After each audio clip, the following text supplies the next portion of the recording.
Assalamualaikum warahmatullahi wabarakatuh. Bismillahirrahmanirrahim. Teman saya, seorang perempuan teman sekantor, dia bercerai dengan suaminya. Dia menyatakan kepada saya, ya saya harus berpisah dengan suami saya karena mungkin Tuhan menghendaki demikian. Ya, jadi statement dia seperti itu. Saya sampaikan bahwa ini sebenarnya kesalahan siapa? Kesalahan kamu apa memang Allah menghendaki untuk itu? Karena Allah sendiri kan paling membenci perceraian. Kalau memang Allah membenci perceraian, tentunya Allah tidak akan menjadikan umatnya itu bercerai. Ya, kan seperti itu ini.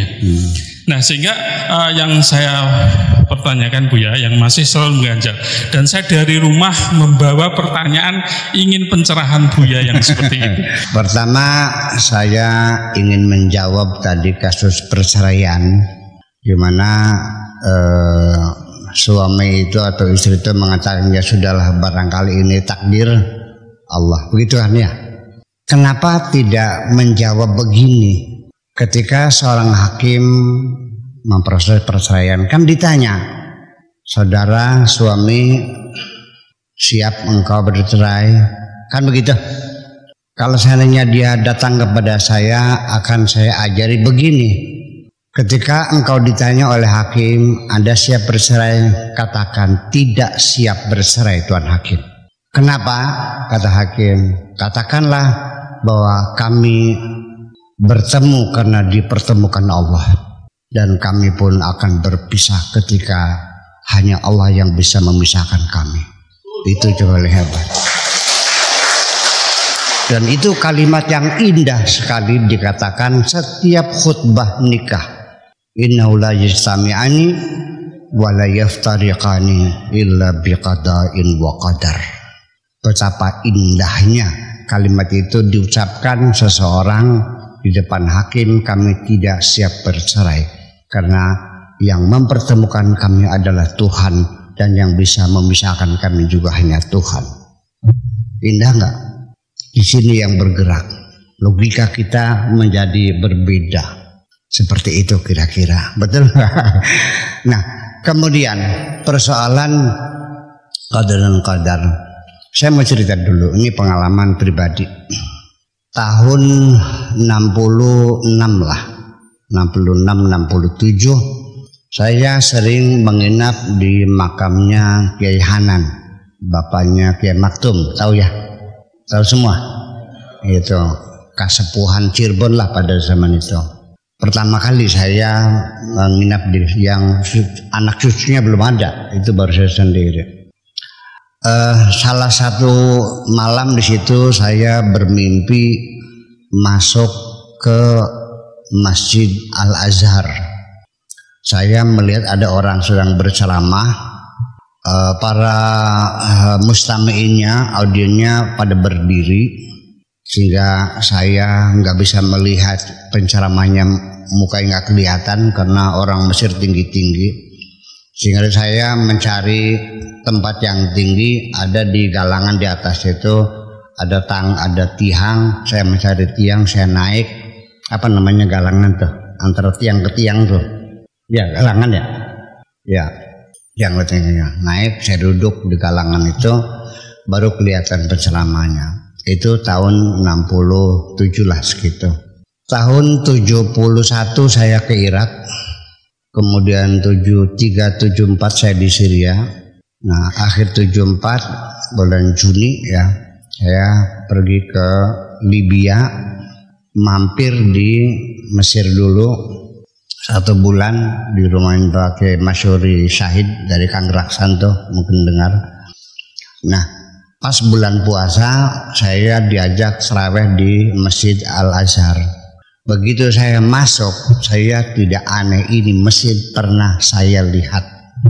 Dan saya pernah mencari tiang, saya cari tiangnya, ketemu tiangnya. Saya bilang, Pak Kiai Masyuri, ini tiang saya panjat. Nah, saya duduk di situ. Ini artinya apa? Begitu kegaiban Tuhan itu diperlihatkan, sesuatu yang bakal terjadi, berarti di situ ada setting. Percaya enggak? Kemarin mana Kang apa namanya? Mas Sarip mana? Ngajong, nah itu.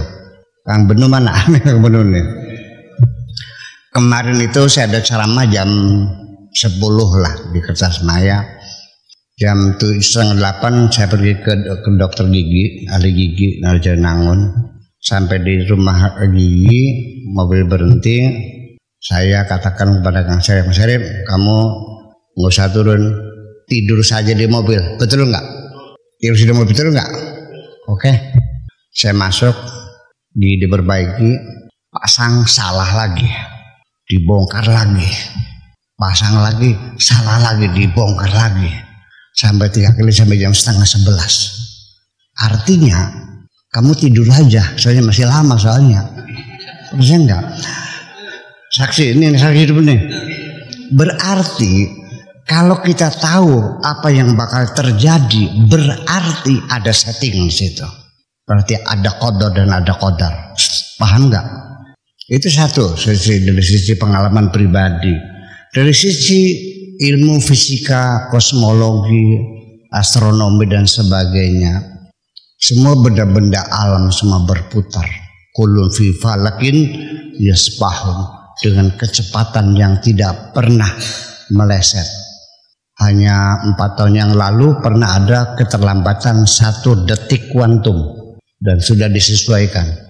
Bayangkan sejak meledaknya ledakan pertama teori, ini masih teori Big Bang yang telah dipopulerkan oleh George Lemaitre, bahwa ledakan besar itu terjadi 14 miliar tahun yang lalu, dan terus dalam sistem the expanding universe semuanya mengembang, berputar dan berkeliling menjadi galaksi-galaksi, dan semuanya berputar pada porosnya dan tidak pernah bergeser.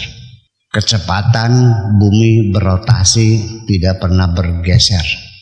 Kecepatan matahari, bulan mengorbit bumi juga tidak pernah bergeser, dan orbitnya tetap orbit sinkron. Kemudian bulan tidak pernah jatuh ke bumi dengan tarikan gravitasi, tetapi bulan juga karena orbitnya orbit sinkron, maka dia juga menimbulkan gaya tarik keluar yang disebut dengan sentrifugal. Karena keseimbangan antara sentrifugal dan gravitasi, maka bulan tetap pada posisinya sampai sekarang, tidak pernah menjauh dari kita.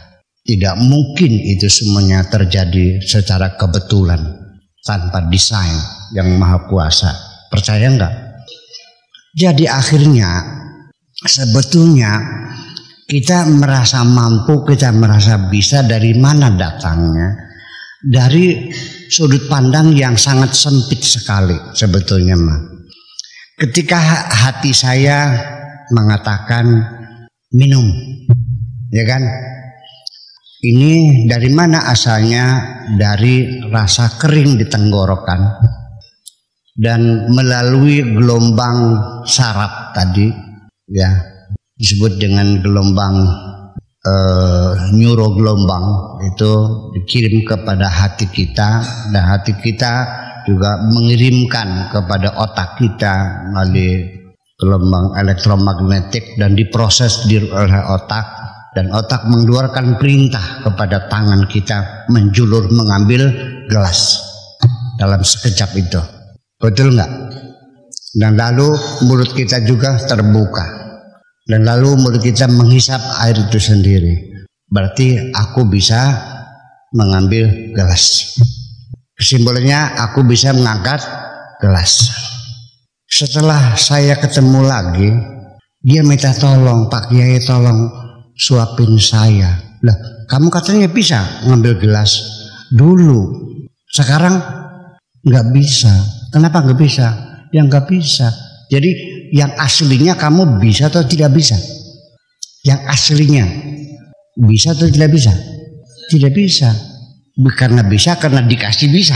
Dikasih ke Allah. Ketika dicabut lagi.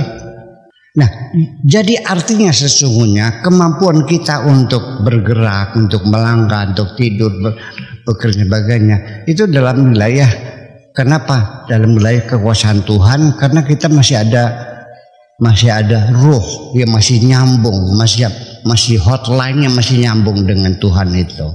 Maka kita bergerak. Kemudian ketika manusia ingin menentukan nasibnya sendiri, saya mau nanya deh, apakah manusia bisa menentukan nasibnya sendiri? Saya nanya deh, ini nggak usah sedunia, seruangin aja. Pengen kaya nggak? Pakai kaidah, kalau kaya kerja keras. Saya bilang oke, silakan kerja keras. Nanti 5 tahun kemudian kumpul lagi di sini, sok ngacung siapa yang sudah kaya. Semuanya akan mengatakan bahwa kami ini kebetulan semua kok. Betul nggak? Yang dulu yang saya kasih modal 1 triliun ludes, betul nggak? Yang modal dengkul malah jadi pengusaha besar.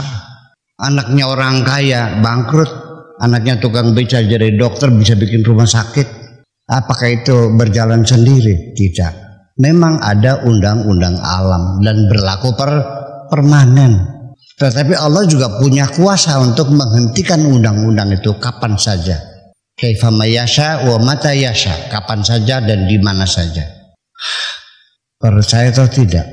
Khawariqul ada, kemujizatan dan sebagainya, itu sesungguhnya hanya satu percontohan saja dan tidak akan terjadi berulang-ulang. Karena hukum alam itu ketika kita bereksperimen maka hasilnya akan sama. Kalau kita menguji sesuatu dan itu hukum alamnya sudah jelas hasilnya demikian, ketika kita mengharapkan hasil yang berbeda namanya ngelamun. Betul nggak?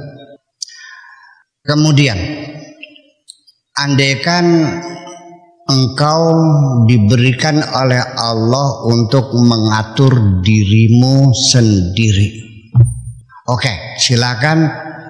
Kata Mu'tazilah, Allah hanya menciptakan manusia, diberi potensi, diberi energi, diberi roh, diberi akal, ada hati, perasaan, kaki, tangan, mata, lepas. Allah tidak melakukan intervensi. Itu kata Mu'tazilah semacam itu.